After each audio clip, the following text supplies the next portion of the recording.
Good morning, everyone. Thank you for being here today. What a fabulous crowd. We couldn't be happier to have you all here today, and you can see from our fabulous guests what you're in for.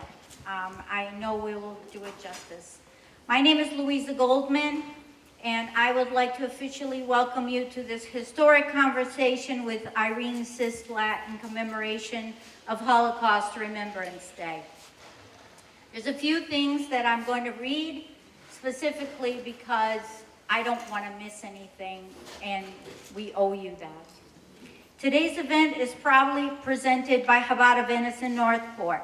As the largest Jewish outreach organization in the world, our initiatives encompass adult education classes, festive holiday celebrations such as menorah lightings, and comprehensive youth programs, including an active teen club, Hebrew School of the Arts, and summer camp. Additionally, we provide numerous social services within our community, supporting the elderly and families in need. I would like to thank all of our sponsors today, the Gulf Coast Community Foundation principally, the Jewish Federation of Sarasota Manatee, the Snyder Family Foundation, and the Herald Tribune, along with our Chabad members and friends. Your support helps us achieve our mission every day. I'd also like to thank the administration at Venice High School. We have, I believe, close to 60 students, if not 100 students, from the high school here today. Very important.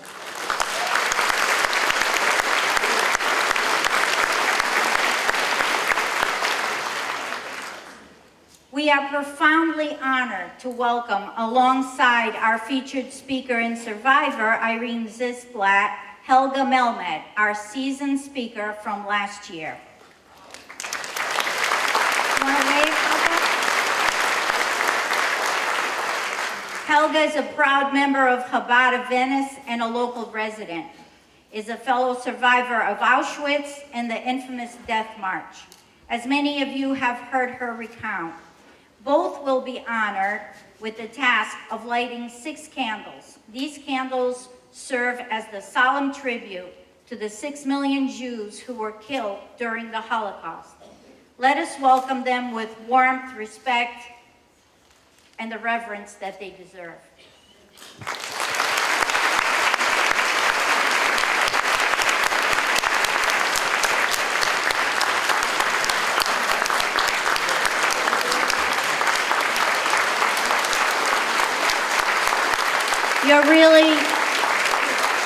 You're standing in the presence of history.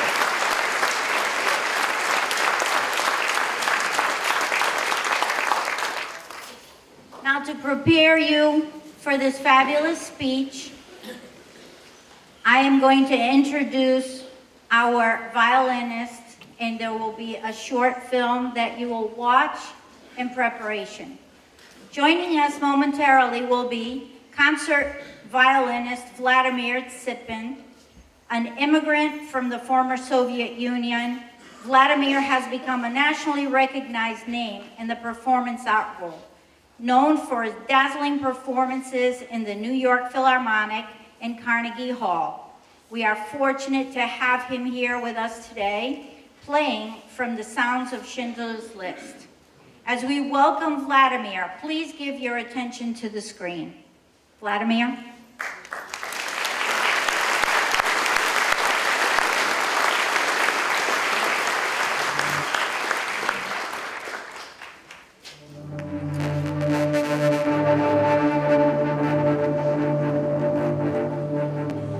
The German invasion of Poland began on September the 1st, 1939. In response, Britain and France declared war on Germany and later its ally Italy.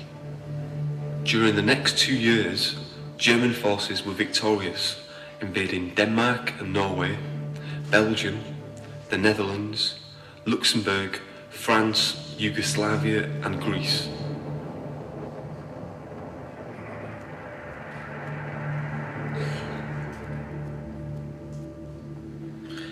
The Nazis had a plan for German society which valued sameness and not diversity. Their goal was to make Germany exclusively racially superior, and they had an ideal image of a German citizen: strong and healthy, fair-skinned, blonde-haired and blue-eyed. Nazi ideology stated that not all humans were equal. Some were even considered subhuman if they did not fit the ideal. The Nazis hated anyone that was different, including those who fitted their idea of normality but had different views or thoughts which did not adhere to Nazi ideology. Groups that did not fit this ideology were singled out for persecution and deliberate mass extermination through constructed killing centres such as Auschwitz and Birkenau in Poland.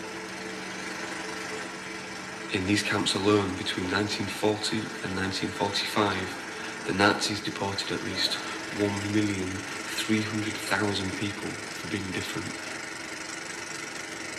These included 1,100,000 Jews, 150,000 Poles, 23,000 Gypsies, 15,000 Soviet prisoners of war, and 23,000 prisoners from other ethnic groups.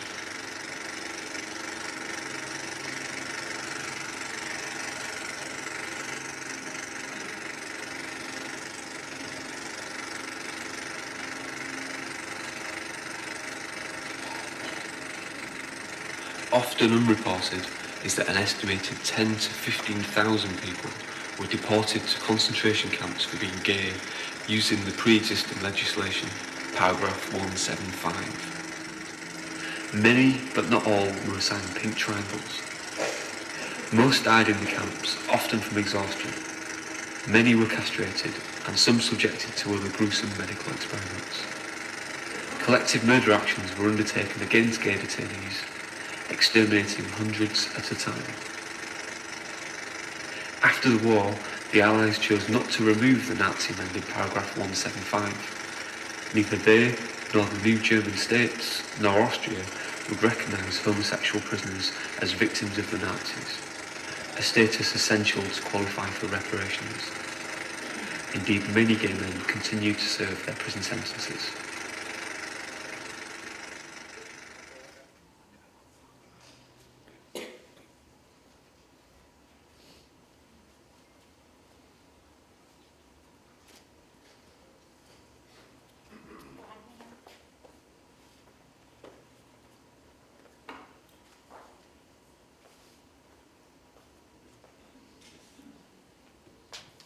Vladimir Tsipin, everyone.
there. Thank you very much. What a beautiful presentation.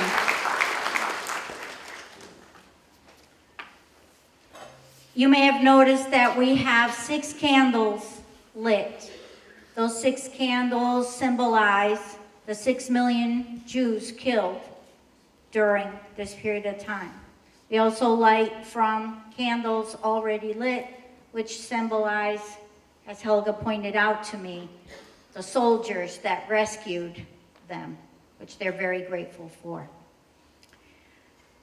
Now, at this point in time, I have the pleasure of introducing to you someone who is very special to all of us in the Chabad community here in Venice. He and his family are friends, and he is truly remarkable. I would like to introduce to you Rabbi Shalom Schmerling. We're very lucky to have him and his family in our community. At age 8, on a visit to New York with his father of blessed memory, he met the Rebbe Schneerson, also of blessed memory. I believe it was then that he decided he also wanted to be a rabbi. Rabbi Shalom, as we like to call him, grew up in Zurich, Switzerland, and was educated in Switzerland, France, Israel, and New York, learning to speak about 7 languages along the way. He's funny. He may even tell you a joke today if you're lucky. Unassuming and very tech savvy, although we have a new rabbi that seems to be more tech savvy. Might lose your spot, Rabbi. But most of all, he's a religious scholar with a depth of knowledge in Torah that will amaze you if you're fortunate enough to spend a few minutes with him alone. 18 years ago, with his wife, Chaya Rivka, and their little baby girl, Nahama, they accepted the post of emissaries to our area on behalf of Chabad International. And they've built a community here, and it's growing every day. My husband and I are very proud to be a part of this community, and we welcome you all here today. We'd like to give a warm welcome to Rabbi Shalom Schmerling.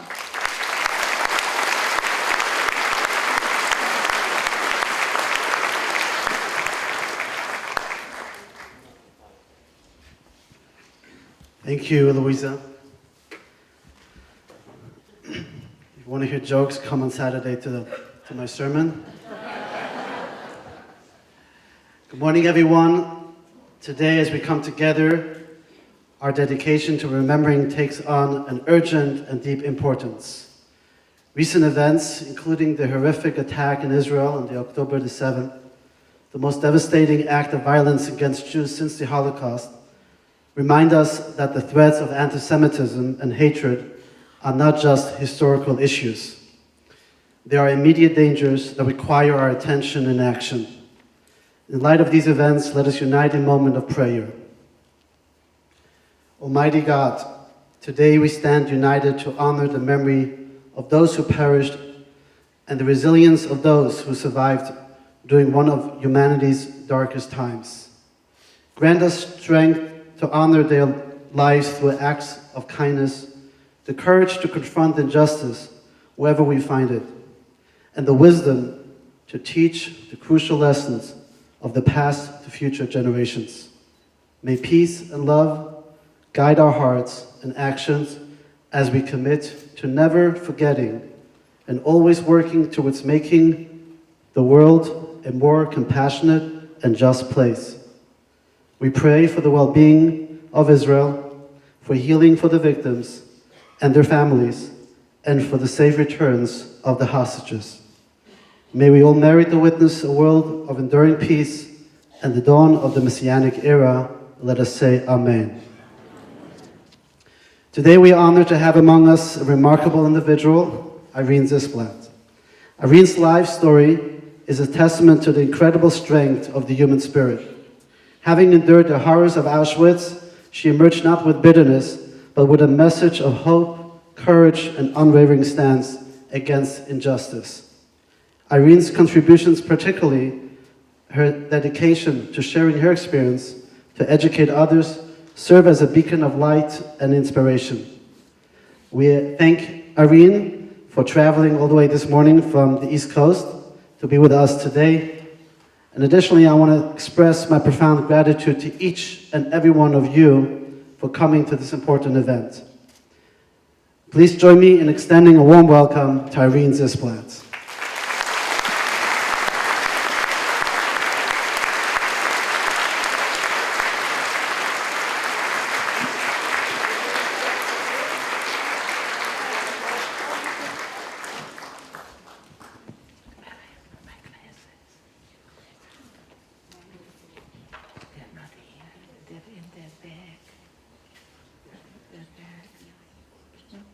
Just talk to the audience a little bit. I'll get your glasses.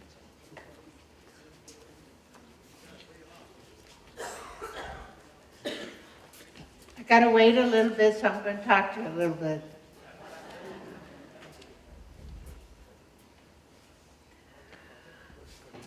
I am a Holocaust survivor of man's hatred. I have traveled around the world to speak to the free countries, to kings, to queens, to presidents, to everybody. Thank you.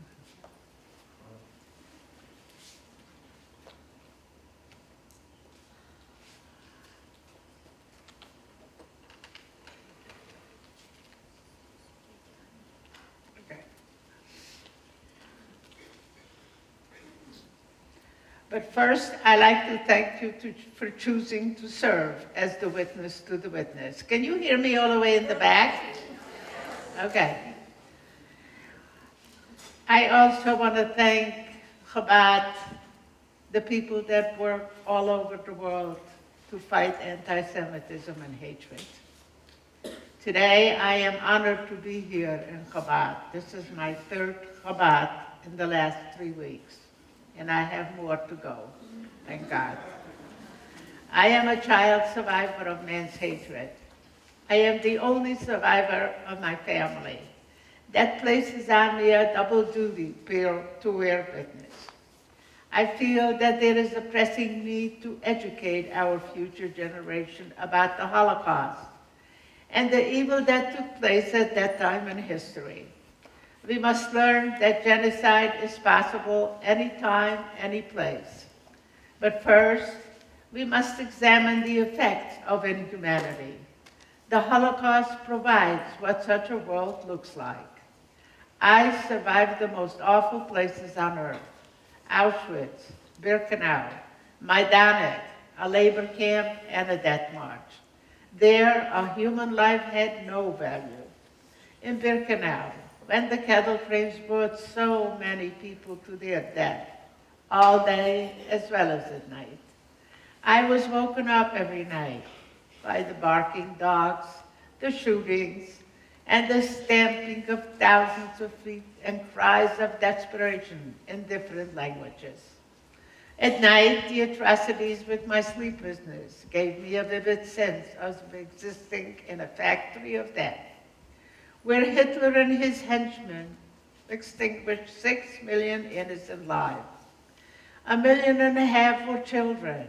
They were children just like our children, but they were dragged from their homes and put behind electric barbed wire fences and murdered. Birkenau had no clocks. The SS created a different kind of time. It was marked by the arrival of the cattle trains, the roll calls, and the children on the road to heaven, through which they became ashes. Their faces constantly appeared in front of me, and I knew that I must fight this darkness. I was saying to myself over and over again, I must live for those children. I remember when Hitler gave the order that all Jews must be exterminated. We had no place to hide. We were thrown out of every country, and our suffering did not end. My mother was also very sad when she didn't see us children play or smile.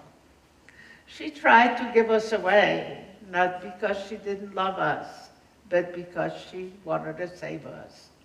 She raised us with so much love and care, and yet no one was there to help her. The SS took her, my father, and all my siblings, but they wouldn't let me go with them. I saw my family go into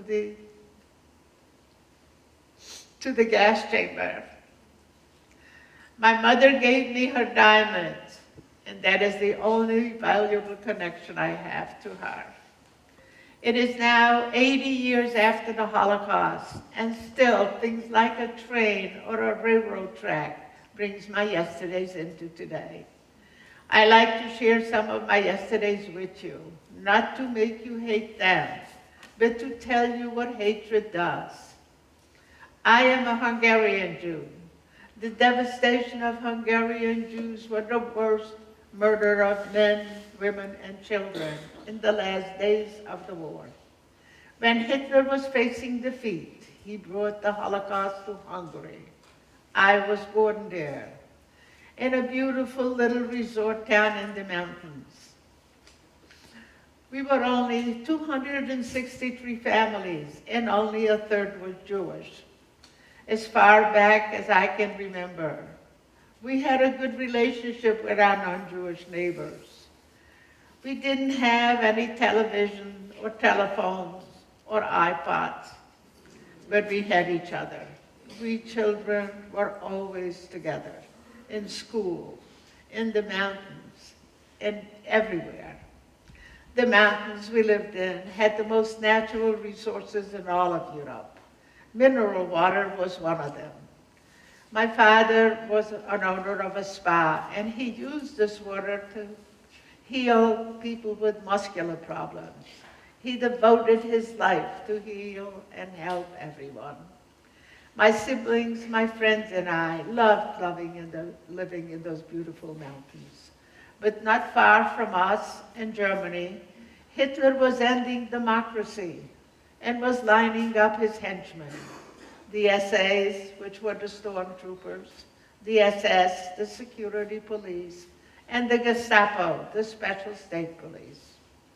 My country was an ally to Germany and chose not to deport the Jewish people yet, but ordered harsh restrictions. From 1939 until 1944, Hungarian Jews were stripped of their rights and entitlements as they had never existed. In addition, the men and boys were forced into labor units where they were poorly clothed, ill-fed, and ultimately murdered.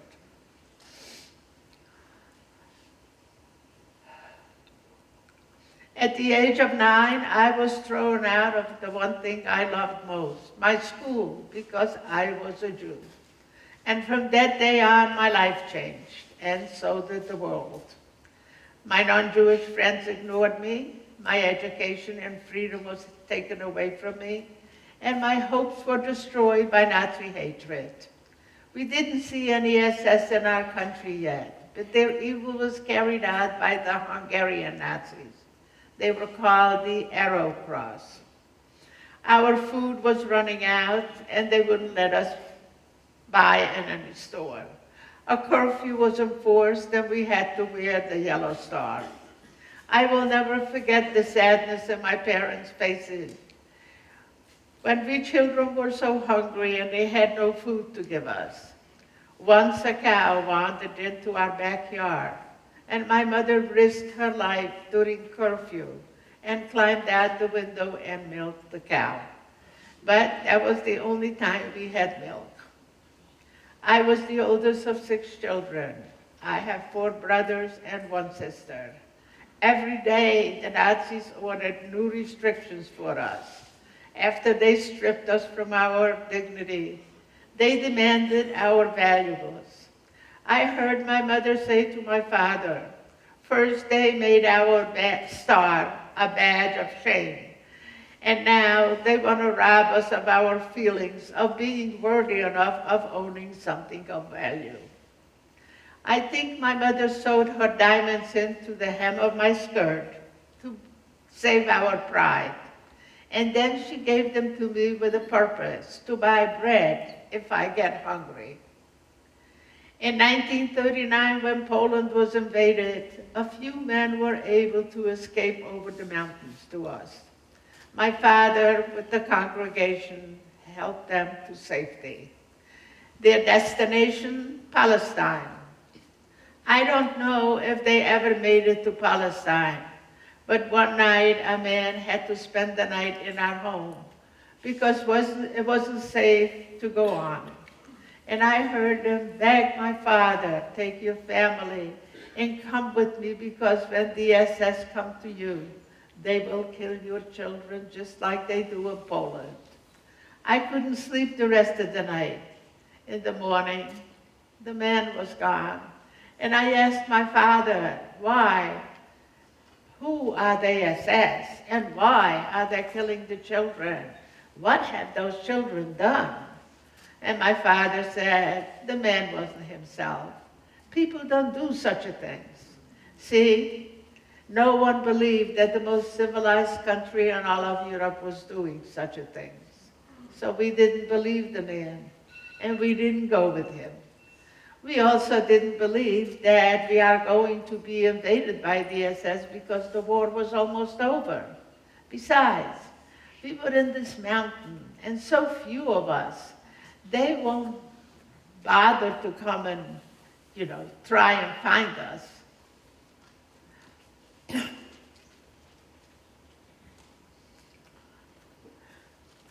And just then, my country was trying to extricate itself from the alliance with Germany because Hitler was losing the war.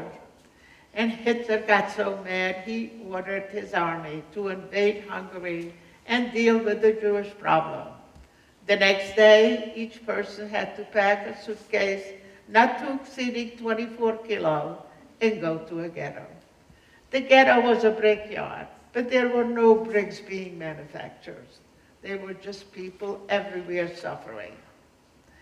When we got there, there was no shelter. So my mother and father built a hut from the tablecloths that my mother packed in her suitcase. And that was our new home. Once a day, we were allowed to go to the river that surrounded the ghetto, just to drink a little water, not to wash ourselves or our clothes. We children were always afraid to be taken away or being beaten for no reason at all. Every day, they took men and boys to work. Many of them never came back. And then the cattle trains came, and they told us that we are being relocated to the vineyard in our own country. Well, everyone was so happy to leave this hellish place and go to the vineyard. So my mother again packed our suitcases and told me that if we work in separate places and I get hungry, to use the diamonds to buy bread. When I saw the cattle trains, I asked my father, why are we going to work in cattle trains? And my father said, the vineyard isn't that far away. It wouldn't be so bad. But when I saw that they forced 100 people in each boxcar and a small pail with no water in it, I sensed that something was very wrong. When they locked the door from the outside, we were in complete darkness. A crack in the wall was the only light we had.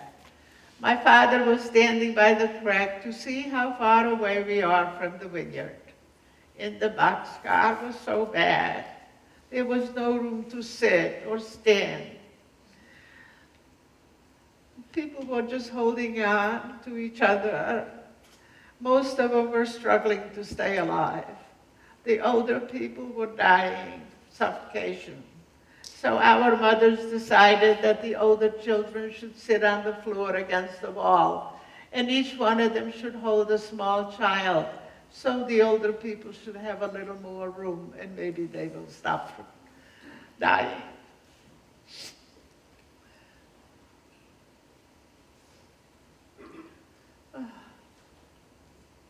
The children were crying, they were hungry and cold. And then My father said he saw he was looking at the crack that gave us a little bit of light. We are not going, they lied to us. We are not going to the vineyard. We just left our country and we crossed the border to Poland. I was holding my 2-year-old little brother in my arms, and he never stopped crying. He begged me the entire time to take him home. He wasn't crying because he was hungry. He just wanted to go home. And I promised him that we will be home soon. But when my father said that we are in Poland, I remembered the man that spent the night in our home and what he said about the SS killing the children. I promised myself that I will never let the SS take my little brother away. My little brother never saw his home again.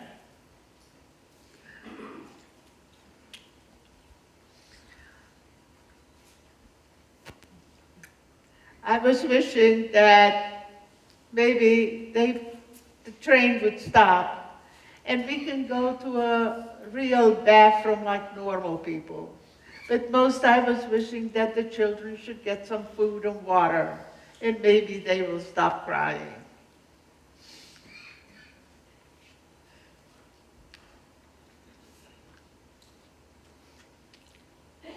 When the train stopped, the SS with their vicious dogs yelling at us in German, "Get out, you dirty Jews, and make it quick." They immediately separated the men from the women, the older children from their mothers and fathers. They made us leave our belongings at the train and told us that the men will bring it to us later. We never saw our men or our belongings. As we were passing the cattle train, I saw chimneys in the distance, and I pointed them out to my mother, and I said, "The factories we are going to work in." But she paid no mind to me. In this chaos, she was trying to hold us together. She took my little brother from my arms, and she told me to hold my 4-year-old little sister's hand really tight so she doesn't get lost. A man in a striped jacket came over, and he offered to hold my little brother. But my mother wouldn't let him. But she asked him, "Where are we?" And he said, "Auschwitz." But we didn't know what Auschwitz was or why we were there. There were 3 long cattle trains packed with people waiting to get off. And I again looked at the chimneys. And I couldn't believe that the Nazis had so many factories, that they needed so many of us to come to work for them. Little did I know that we were the daily ration for the gas chamber. When Hitler declared the assault on Hungarian Jews, it was during the final solution. The final solution meant that not one Jew will survive to bear witness. And in 54 days on 147 cattle trains, 437,402 Hungarian Jews were in Auschwitz. When we passed the cattle train, a handsome SS man wearing white gloves and a baton-like stick in his hand, he appeared in front of us. He pointed that stick at my mother and yelled at her, "Put the child down and go to the right." But my mother, being so desperate to keep us together, she yelled back at him, "My children would go with me." He got so angry that she did not obey him. He hit my hand with such a force. I had to let go of my little sister's hand forever. We were both bleeding, and I begged him to let me go with my family, but he just kicked me away from them. And then I heard my mother call out to me, "Don't cry, I will come for you later." That was the last time I heard my mother's voice. A few minutes later, I was in a huge hall with thousands of people. And the SS men and women with their vicious dogs again yelling at us, Take your shoes and clothes off and hold them in one hand. And put your valuables in the bin. And I quickly remembered my mother's diamonds were in the skirt. And they were on the floor, and I picked up the skirt, and I found 4 diamonds. I don't know how many she had in there, but I didn't have time to look for any more. So I took them out of the skirt, but I had no place to hide them because I had no clothes on my body. So I put them in my mouth. After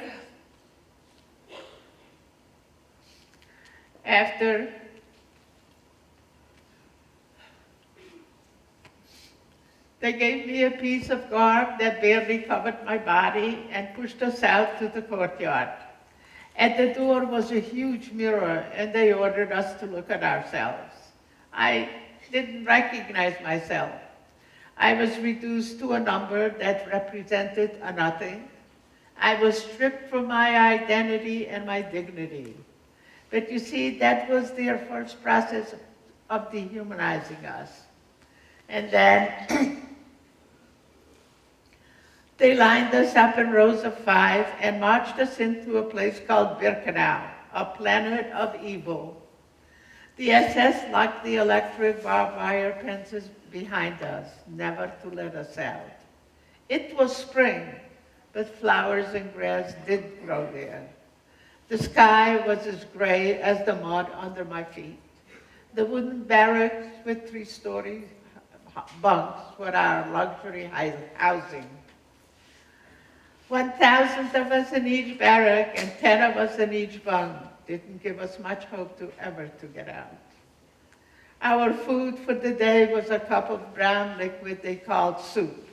It was seasoned with a chemical that was destroying our reproductive organs. The twice-a-day roll call wasn't just to take count, but Dr. Joseph Mengeler's evil doctor experiments for his evil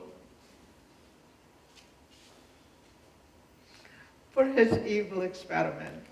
At the end of the day, when my mother didn't come for me, I decided to go to look for her. But when I got to the door, the capo slapped my face and yelled at me, "Where are you going?" And when I saw, she opened the door and she pointed to the chimneys and said, "If you don't go back to your bunk, she said, your mother is just about now coming out of one of those chimneys. And if you don't go back to your bunk, all of you will go there today." I was so scared. I couldn't understand why she was saying that about my mother. My mother was only 32 years old, and she was beautiful. Why would anybody do this to my mother? But I had no answers to my questions. So I climbed up to my bunk, and I tried to go to sleep, hoping that when I wake up, this evil will be gone.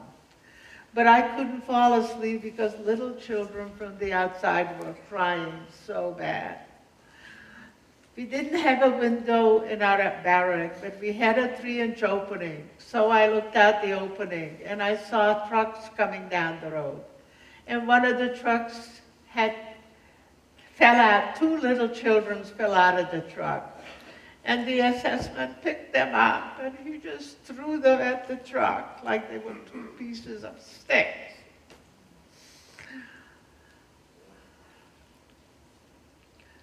Those children that committed no sin will never smile again. I was so helpless, I didn't know what to do. So I started to scream, but the girl next to me put her hand on my mouth, and she begged me not to scream or even talk because the punishment is death. So in my silence, I called to God. But God didn't hear me. He wasn't there. I was thinking, where is he and why is he letting them do this to our children?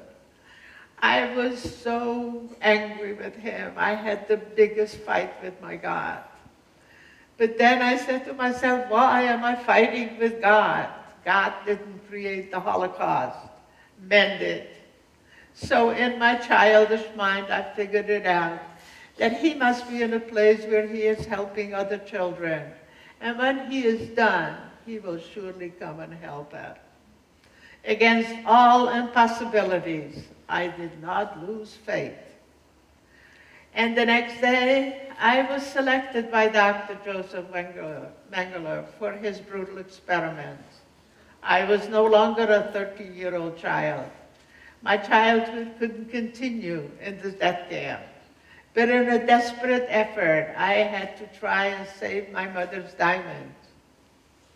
Once a day, we were allowed to go to the latrine. And if you saw Schindler's List, you saw what the latrine was like. I didn't have the pleasure to sit on one of those holes because I had to find a place, a safe place, to save my mother's diamonds. It would have been safer to throw them away when I realized that I cannot buy bread, not even for diamonds. But the love and the pride they carried was stronger than the Nazi hatred.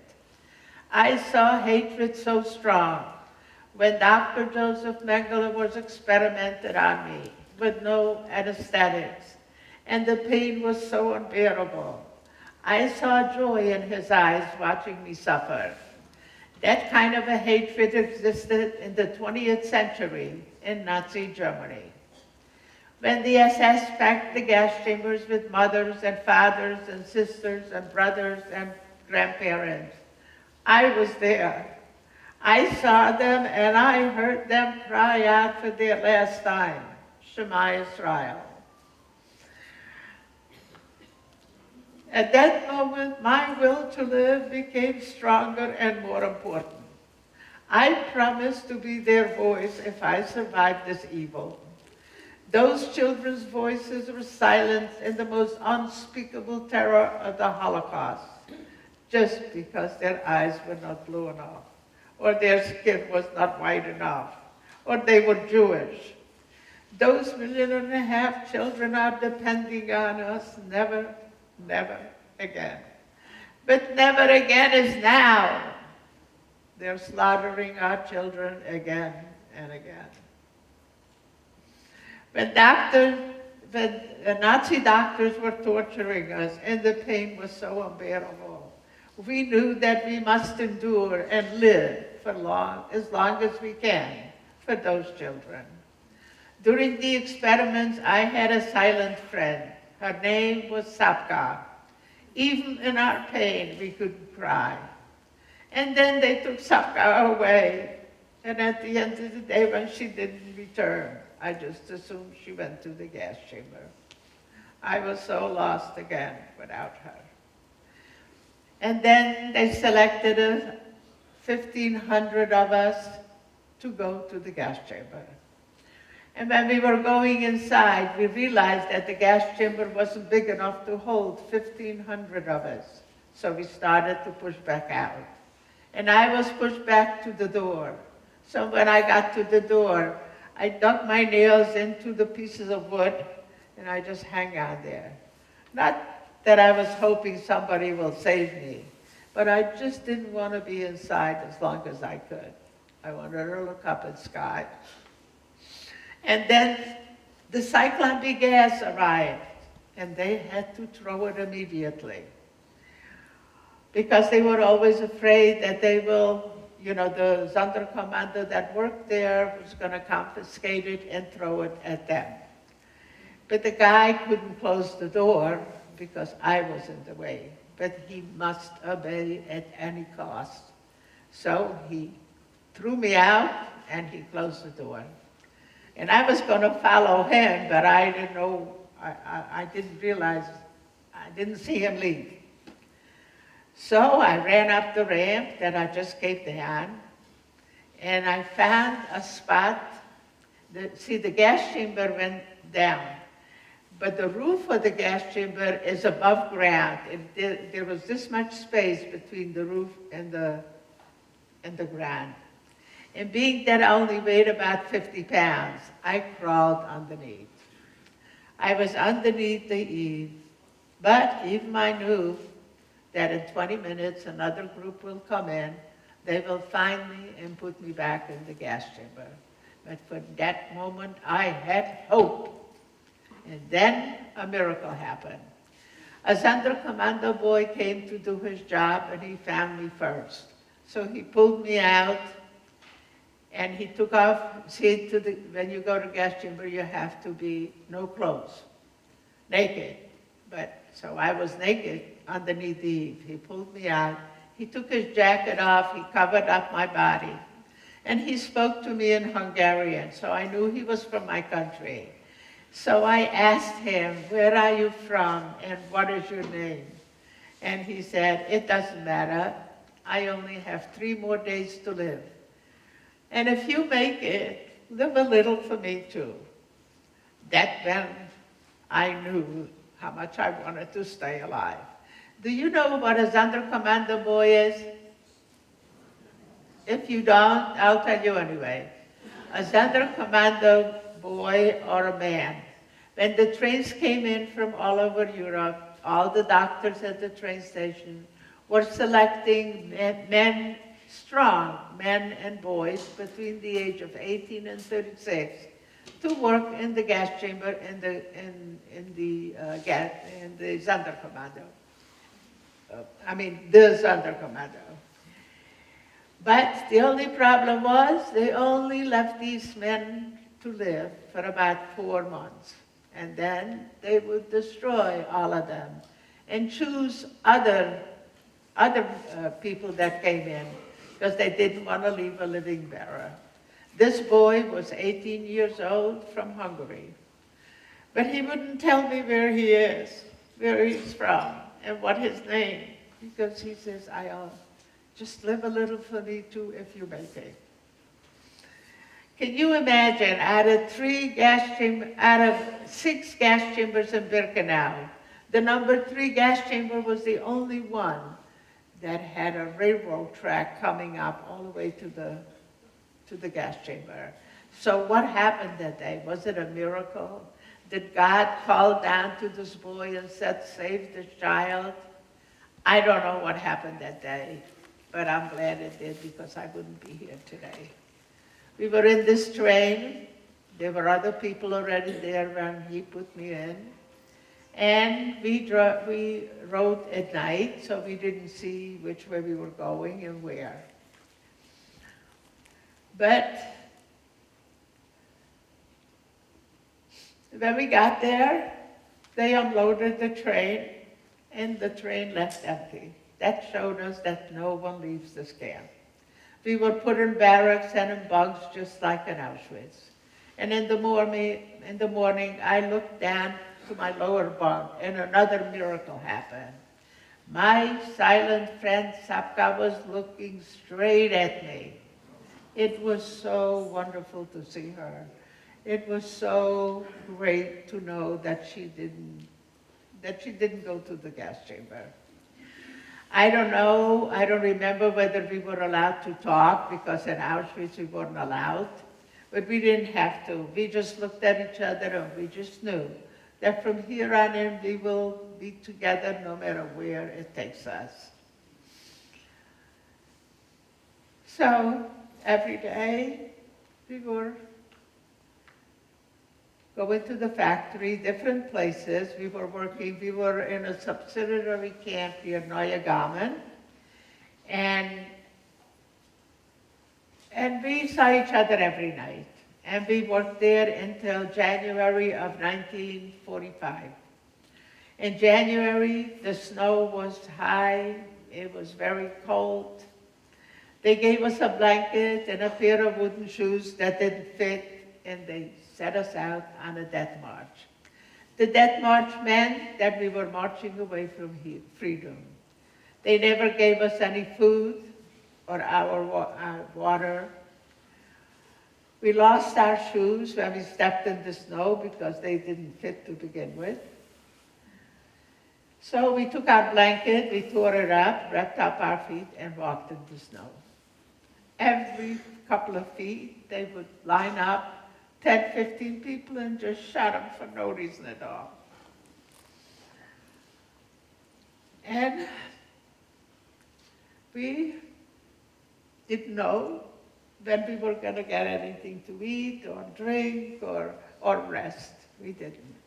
By April, we started out 5,000 of us, and by April, we were 200 of us left alive. And so we decided in April, there was no more snow. The snow was melting, so our nourishment was gone. And we decided that we will just sit down on the road, and when they tell us to go, we will not go, so they'll have to shoot us. And just then, planes arrived from behind the mountains. And I didn't know, what to do. So she said, just stay put. So they pushed us off the road, and they left us guarded by their dogs, and they went to see whether there were any people that were still survived on the trucks, because they bombed all the trucks that were on this road. They were their trucks and their people. And when they came back, I don't know whether they had any survivors. When they came back, they ordered us to march again. And I didn't want to march anymore. And I said, I sat down on the road, and I wanted them to shoot me. And Sapka pulled me into the lineup, and she whispered to me, look away from what you see, and think about the world that took away from us. So come on and march. I said, Sapka, I don't want to march. I don't know where we're going, and when we get there, they're going to shoot us anyway. She says, I know where we're going. We're going to the library, and we're going to read a book. And then we're going to go home, and we're going to have dinner with our family. And then we're going to we're going to sleep in our own bed, not with 10 people. So you can't die today. I said, Sapka, that is a wish we will never have. They will see it. I said, are you planning to go anywhere? She says, yeah. I said, well, we can't go anywhere. They're going to shoot us. She says, they're not going to shoot us. They bombed the truck, and they have no ammunition. I said, they're going to see us. They're not going to see us. Look, God created this dark night. They can't see us. She was very smart. She was doing all kind of research. And I said, I still don't want to go. She says, come on, get up and go and walk. So we walked for a while, and then she says, okay, we're going to stay here for a little while. We're going to wait till they pass, and then we're going to go the other way. I said, Sapka, again? You're trying to do this again. We're not going to make it. We're going to make it. I said, well, where are we going? She says, we gotta go find some real food. I says, why? If we're gonna die, she says, we can't go to heaven on an empty stomach. So words were very important. If you said to a person the right words, they started to fight for their survival again. So I got up and I marched. We marched for a little while, and then she says, stop, wait till they pass. And when they passed, we started to run the opposite direction. It was so dark, we couldn't see each other, but she says, this is why God did this darkness, so they couldn't see us. And I said, well, where are we going? She says, well, first we must find some real foods. I says, oh yeah, I forgot, we have to take it to heaven. So I ran in front of her. See, she was very smart. She was doing a lot of research, but I only wanted this to end. So one way or the other, I was trying to end it. So I said, Sapka, okay, we're going to look for some food. So we saw an abandoned farm, and I ran in front of her, and I started digging in the ground. And she says, what are you doing? I says, I'm looking for the food that's going to take us to heaven. She says, in this mud? I says, no, this is no mud, this is a farm. I says, my grandfather had a farm, and they always left a lot of food in the ground. And I found a little potato. I said, see, this is the food that's going to take us to heaven. She says, okay. So then I heard water running, so we followed that, and we found a little brook with the cleanest water we had seen in a long time. We were so rich. We had a potato and a lot of water, so we shared the potato, we drank a lot of water, and then we only had a half a blanket left, so we decided to just sit down and wrap ourselves up in the blanket and rest. And we fell asleep. And I don't know how long we slept, but someone was poking us with the back of a rifle and woke us up. And Sapka said, I don't want to come out. I don't want to come out of the blanket. I don't want to see who is going to shoot us. I said, Sapka, let go of the blanket, and I'm going to see who is going to shoot us. And I stuck my head out, and I saw two soldiers in strange uniforms and strange boots. And they spoke a very strange language. I spoke 7 languages, and they didn't understand me. But I didn't understand them either. They were looking at me with such a disbelief. And one soldier was bending down to help me up, and his dog tags fell out of his shirt. And on his shirt, he had a little tiny mezuzah, a 10 Commandments. And I said, Sapka, come out of the blanket. There is another Jew here. At that point, Sapka and I thought we were the only 2 Jews left alive in all of Europe. But she wouldn't come out of the blanket because, who is he? I says, I don't know. He says, well, I'm not coming out of the blanket. So I said, okay, I will do. I tried to speak my languages. He didn't understand me. He spoke his. I did not understand him. So he bent down and he helped me up. And he put the mezuzah, the 10 Commandments, in my hand. And you remember when I saw the 2 children murdered when they fell out of the truck, I stopped saying to God, I didn't abandon God. I just didn't want to burden him with my problem because he had so much to do. But I felt that this soldier was a friend. So I looked up to heaven and I said, thank you, God, for watching over us. And he just put me down and he left. And a few minutes later, a whole army was coming down there, the mountains. And they had a German-speaking soldier. And he looked at me and said, who are you hiding from? And why do you look like this? God knows I didn't look human. I said, I look like this because the Nazis did this to me. And he said, why do they do, who did this to your 2 children? I says, and I again tried to explain, the Nazis did it to children. But he didn't know what I was saying. He didn't know anything about that. And then I was scared. I didn't know who he was because Sapka wouldn't come out. And I was on my own, and I didn't know. And I said, who are you? And he says, don't be afraid. We are Americans. I says, what? I said, Sapka, you believe him? She says, no. See, we didn't know that the United States was fighting in this war. We didn't know anything. And she says,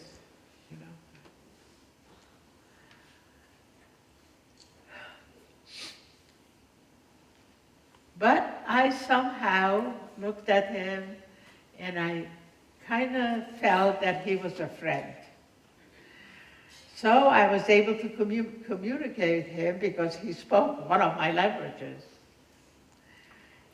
And so he said,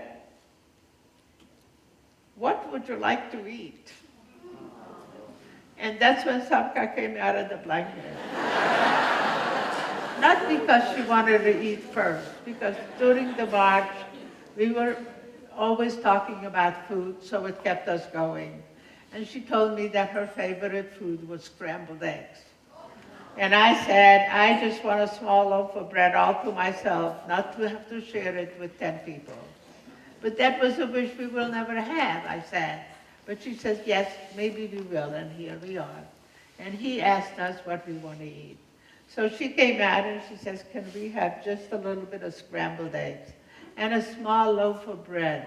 So our wish becomes a reality. Well, you never saw such a sight. About 200 strong, gorgeous, tall men were scrambling little debris and making little fires to scramble eggs in their helmets. See, they weren't allowed to make a big fire because we were going to be found out, so that's why they had to make little fires. So Sapka had really, she says, our wish became a reality. So she had her eggs, and they didn't have any bread, but they had these brown boxes, and there were lots of crackers in there. And there were also these brown chunks, turned out to be chocolate, but I never saw chocolate before. So I didn't eat the chocolate, but I was very happy with the crackers. And then they gave us clean shirts, so we went back to our bed, our little brook, and we buried our stuff that we had already a year on our body, and we washed our body, and we put on these clean shirts. When we came back, they had Red Cross men with 2 beds and pillows and blankets, and I guess it was for us, we didn't know. So we just sat on the floor for a while, and then when nobody came in, we sat on the bed. And I said, Sapka, I think this is for us. And she says, I think so. I says, well, maybe we'll wait a little while and see if somebody comes. But nobody came in. So we decided to lay down on these wonderful cots. I cannot explain to you what these cots represented to us. It was like, how lucky are we to sleep in a bed without sharing it with 10 people? So we fell asleep. In the morning when I got up, Sapka was still sleeping. I was calling her, Sapka, get up, because today is the day we will start our new life in the free world. But she didn't get up.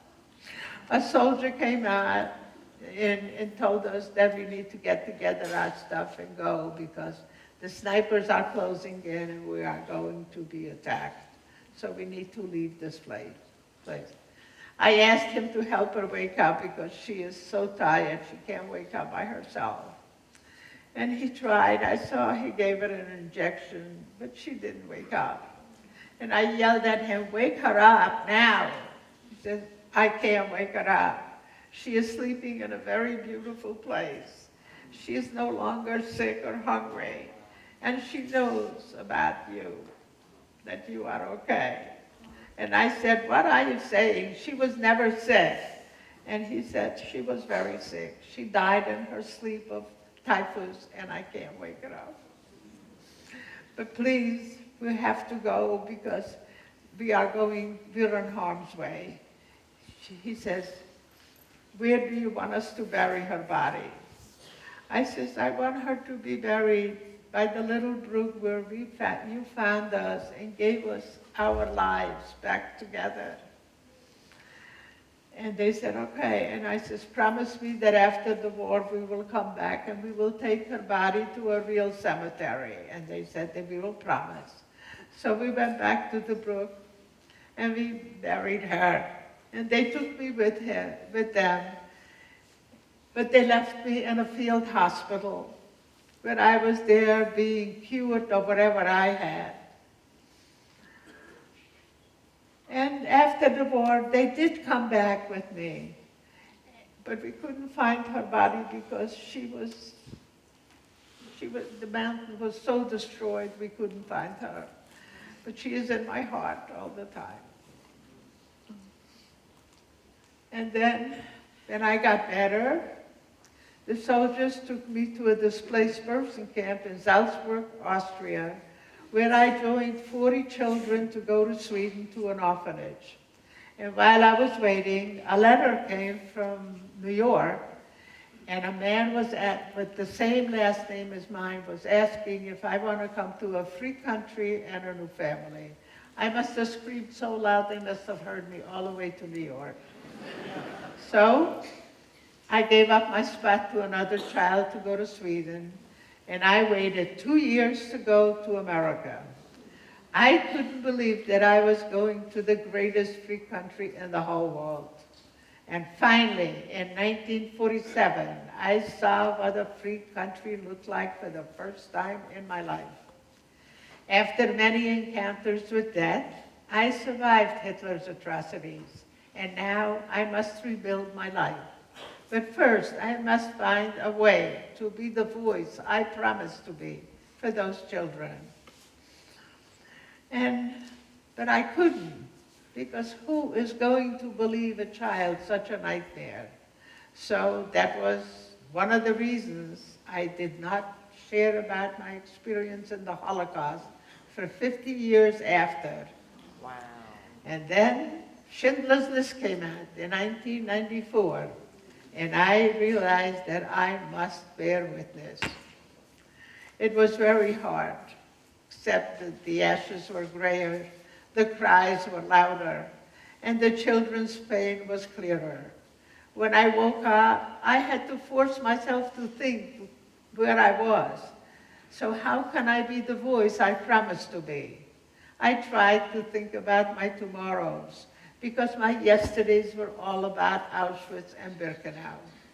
And then I said, maybe the camps with my experience could be lessons for humanity. So I must learn from my yesterdays and share them with the present and future generations.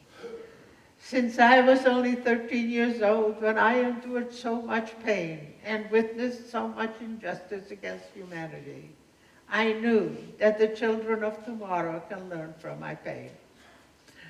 So in 1994, after Schindler's List came out, I went back to Birkenau, to the camp of evil, with 5,000 teenagers from 49 countries. 50 years after the Holocaust, I was again in Auschwitz-Birkenau, on the planet of evil, where I lost my entire family, and I was a human guinea pig for Mengele. When I saw how much evidence the SS destroyed, I was so angry I wanted to hit someone. But most what I was doing is yell at Mengele. So I didn't want to scare these children. So what used to be the gypsy camp is now an empty barracks. A couple of empty barracks left that they didn't destroy. So I went inside one of them and I yelled at him, "Look at me. I am alive in spite of all the children you sent to the chimneys. I am back with 5,000 healthy children and you can't touch us. Since there is no room for hatred in my life, that was my revenge." And then we went to the number 2 gas chamber, where my entire family was murdered. And again, I was angry. But I just wanted to go inside and see how they died. So I went inside. 50 years on the anniversary of the Holocaust, I was again in the gas chamber. The walls were still blue and green from the cyclone gas. The smell was still very strong, and the fear of death still embraced me. I sat down on the ground and I lit all the candles that I had in the backpack. And I prayed for the people that died such a cruel death.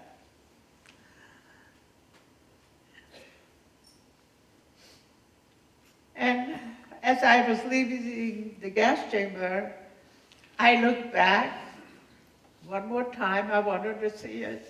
And I saw a table set for a Seder. And my whole family was sitting around the table. And next to my little sister was an empty chair. And that was my chair. So I turned around and I wanted to go sit in my chair.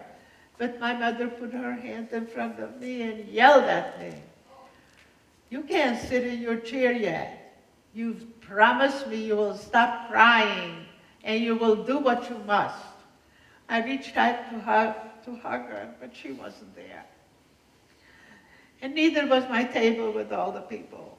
So I went back to my candles. I lit more candles and brightened up this room. And I wrote her a letter. And I'd like to share the letter with you. I will not cry anymore. And I will never forget the children that died a cruel death just because they were Jewish. I will never forget the painful look in their eyes when they marched to their death.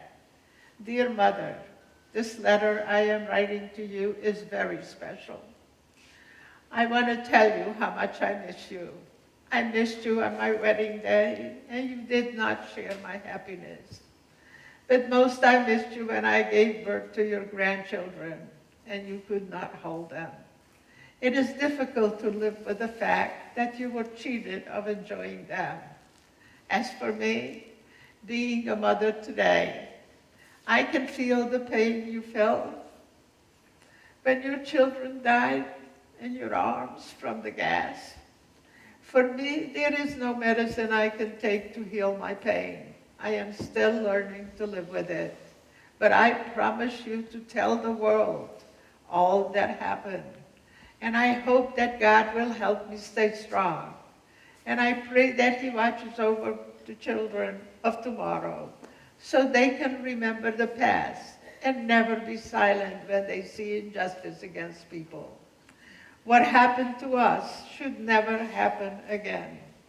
And on this day, I am making a commitment to help heal the sickness of hatred. And when I can't help heal anymore, I hope to sit in my chair and tell them that they are being remembered from. When I came up from the gas chamber, I shared my past with the future generation for the first time in 50 years. I was grateful for the courage and the liberation of this road of murder, where the SS trained me to step over the dead and not to cry for them. Today, I want to tell them, I survived your atrocities, and I cried for the dead, and I walk among people that value human lives, and I have not stopped since.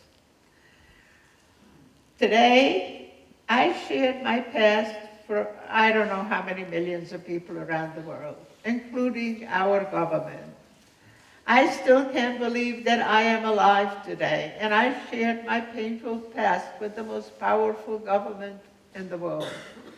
But sharing my past today is with you, I'm talking to the future generation. I am talking today to the future generation is most important because they are going to be the government in the future. And it's going to be up to them to make sure that everyone is free to practice their beliefs. So if they will remember the Holocaust, they will not let it happen again. The Holocaust is not just a part in history, but it lingers in the present. Think about all the stuff. Rwanda, Bosnia, Africa, 9/11, Israel, everywhere. 9/11 reminded us, and we tasted violence and mass death. So we must absolutely be aware of hatred and change people's mind about hating others. Otherwise, it will cause another unexplainable event like the Holocaust. We must learn the lessons of the Holocaust to bring awareness of this unfairness of humanity and never forget what hatred does. If we stand up against prejudice, promote tolerance, it will change lives and behaviors. We must work together to protect the future of human existence for generations to come. And it has to start with them. They are the first generation at a distance of a Holocaust, and the last generations to know survivors firsthand. None of your children will be able to meet a survivor. So you have a very important mission, to teach your children what you learned from survivors. I need you to help me to bring a good understanding about this painful event. When I am no longer here, I hope that you will carry my message to the future, so those fires of hell become a light of hope.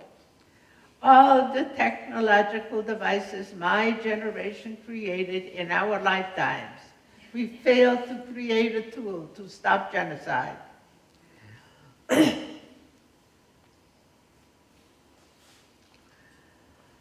It was easy for Hitler to take our lives, but it is difficult for us to get Hitler out of our lives. So please, join my children and grandchildren who will tell and retell of our losses and grief and hope to stop genocide. I will not be silent and will not forget the victims. As long as I am able, I will speak worldwide to improve human conditions. My goal is to make a difference in one person every time I share my past. I cannot explain that dark time in my childhood, but we must remember it.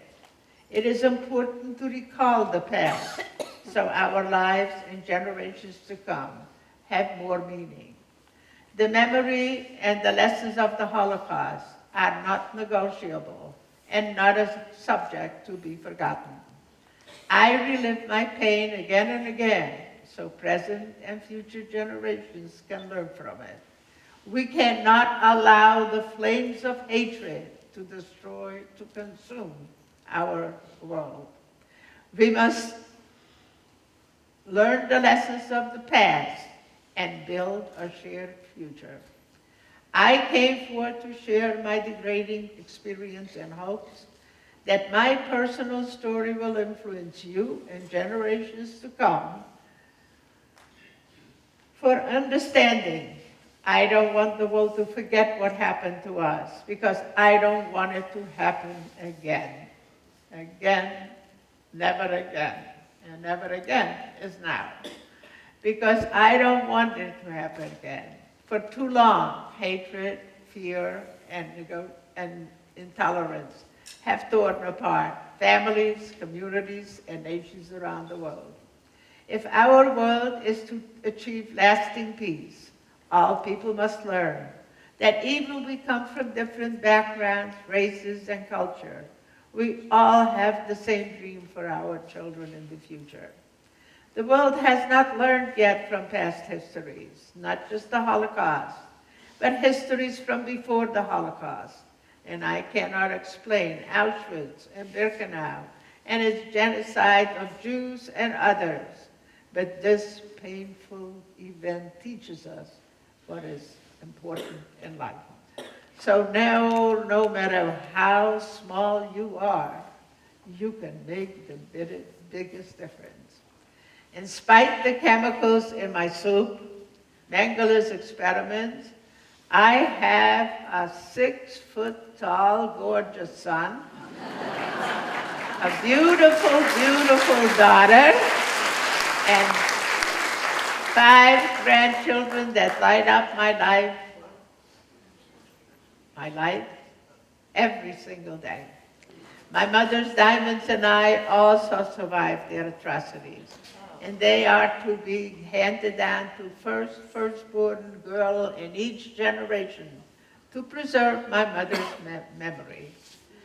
So, to the young readers of my book, you have the opportunity to create a better world. I cannot emphasize enough the importance of freedom compassion, and respect for others. I hope my tragedy encourages you to explore in order to learn more about the sequences of hatred, and to take an active stand against such things. So I love you, and ask me questions.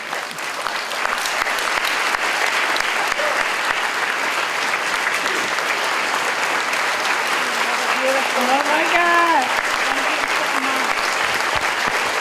Thank you so much. You only have beautiful things in your life. Oh my God, these are beautiful. Oh, I love it. Thank you. Thank you so much. This is gorgeous. Okay, do we have time for questions? Wow. Please take your seat for a moment. For our special presentation, I'd like to welcome our mayor for a proclamation from the city, followed by a short video, and we'll final with a musical. Irene's book you can purchase outside, and Mayor Nick Pokchorda, please.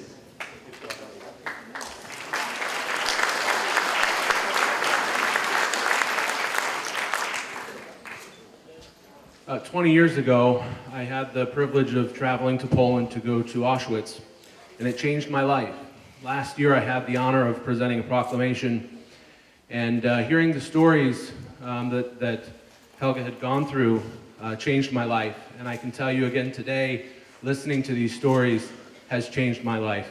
And I thank you guys so much for sharing this story and continuing to be pioneers and educating the future generations on what you experienced and what you endured. With that, on behalf of the City of Venice, I'm here to make a proclamation for Holocaust Education Week. Whereas Chabad of Venice and Northport is a center that is dedicated to actively promoting greater awareness of the concepts of education, morality, and decency amongst all people. And whereas Mrs. Irene Zisblatt, who is a survivor of the Holocaust and one of the last survivors of Auschwitz-Birkenau, during which 6 million Jewish were exterminated, is dedicated to combating bigotry and hatred. And whereas this is an opportunity to be utilized by educators, clergy, and civic leaders to highlight and emphasize the innate God-given rights endowed to every human being. And whereas the City of Venice supports an environment of acceptance and respect for human dignity.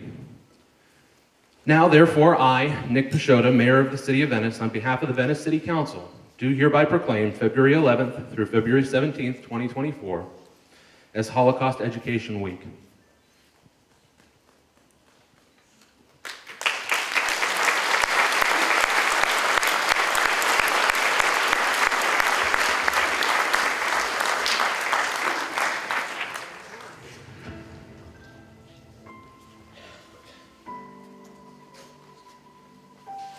We were a people decimated, destroyed, and left for dead. We had left our fate in the hands of others, and no one came until it was too late. We were downtrodden, scattered across the globe, with nothing left of us except for a tiny glimmer of hope. But then, we rose from the ashes. Against all the odds, we turned skeletons into soldiers, poets into pilots, the defenseless into defenders, victims into victors.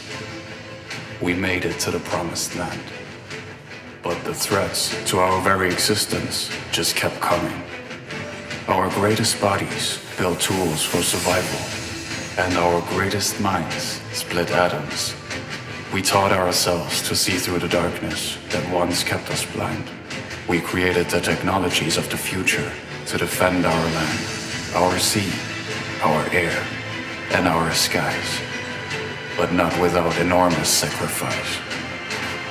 We became a nation of strong men and strong women, but never lost the humanity that wasn't afforded to us. To those who stand with us, we salute you. to those who stand against us and still seek to push us into the sea, we warn you. Never again will our freedom be taken away from us. Never again will we be left without a home. Never again will we leave our fate in hands of others. Never again will our sons and daughters die on their knees. This is why we do what we do. This is why we will never slumber or sleep. We know we need to evolve faster than the threats that have never stopped coming. Every day, we renew our commitment to never forget, never forgive, and to say, united in one strong Israeli voice, never again. Never again. Am Israel Chai. We went a little bit over time, but I have one or two questions from the audience. But one question I want to ask Irene. You didn't share with us what happened to the diamonds. Did the diamonds survive? She shared? I was snoozing.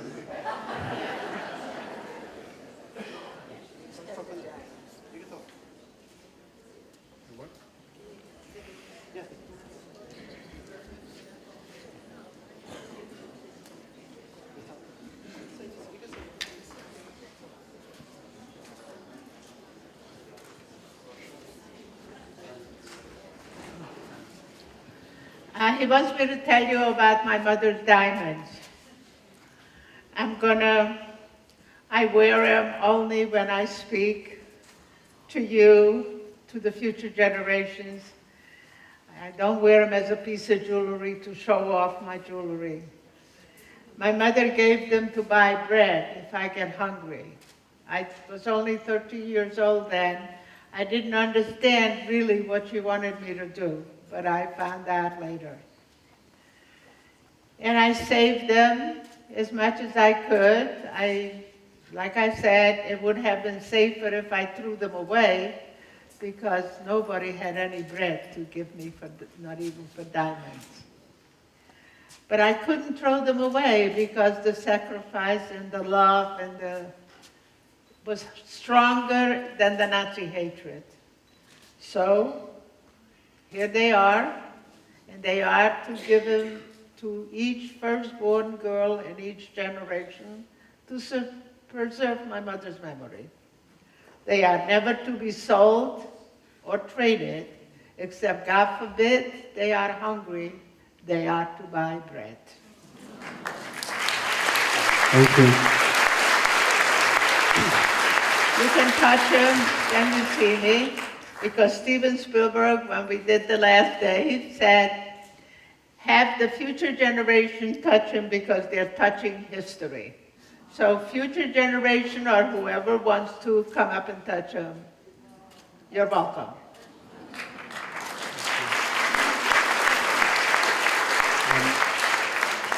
It is amazing to have on stage Helga, who, when Irene met Helga earlier in the side room, they were like, you were in the same camp, we're in the same hospital, and to have them both on stage is a historical moment. I want to thank Helga as well.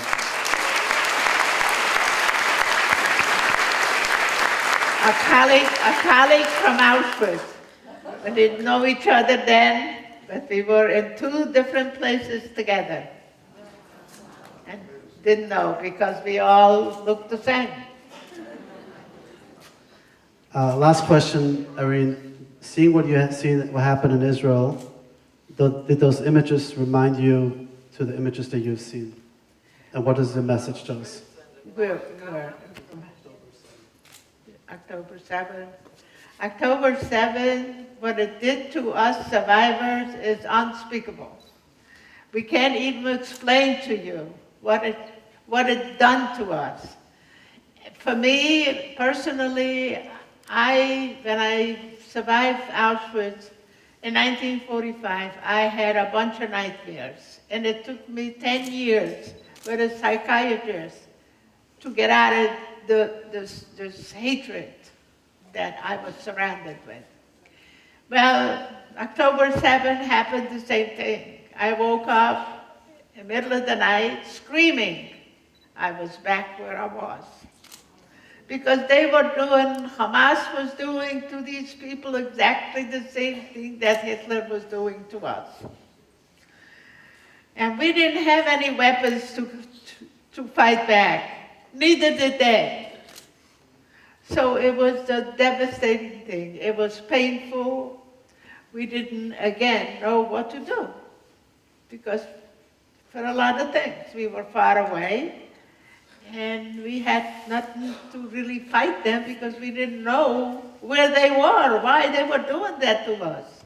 We gave them, we helped them the whole time in the country, and then they turned around and they shot at us, or they took us away, or they tortured us.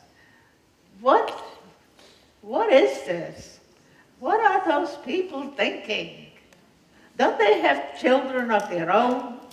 Wives, mothers, fathers, don't they value their lives as well?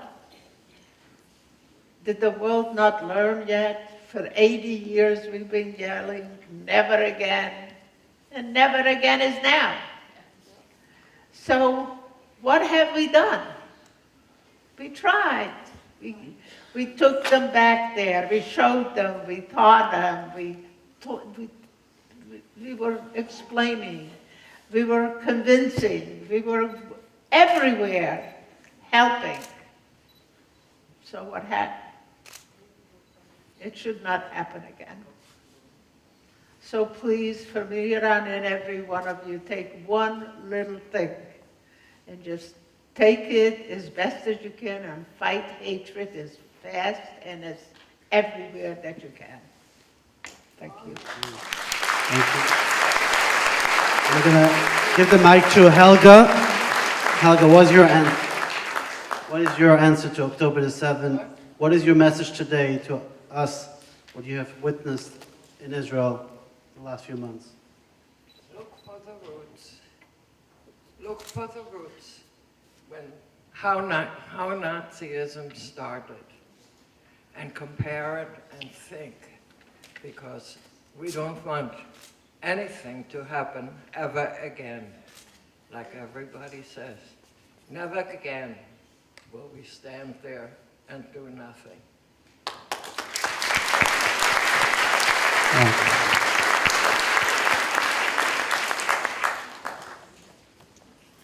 So, as a recap, she was fabulous, right?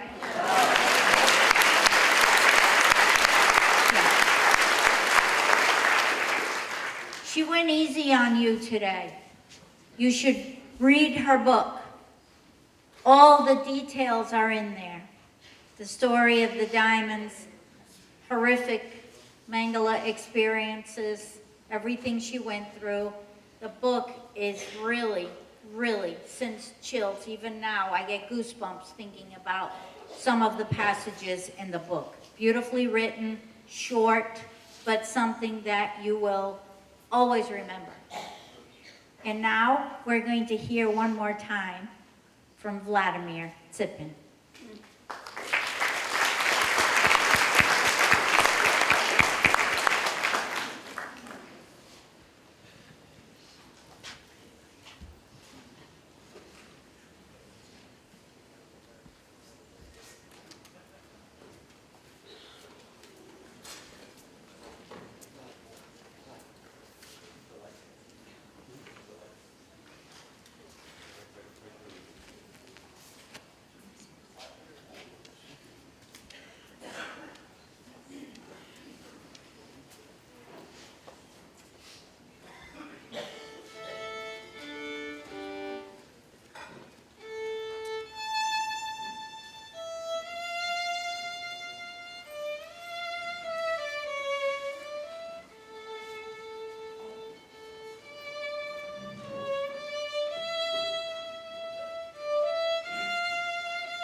Thank you, Vladimir Tsipin. I'd like to thank Irene, thank Helga, thank Louisa, thank our entire staff. Thank you so much for coming today, and God bless you all. Stay strong. Am Yisrael Chai. Thank you.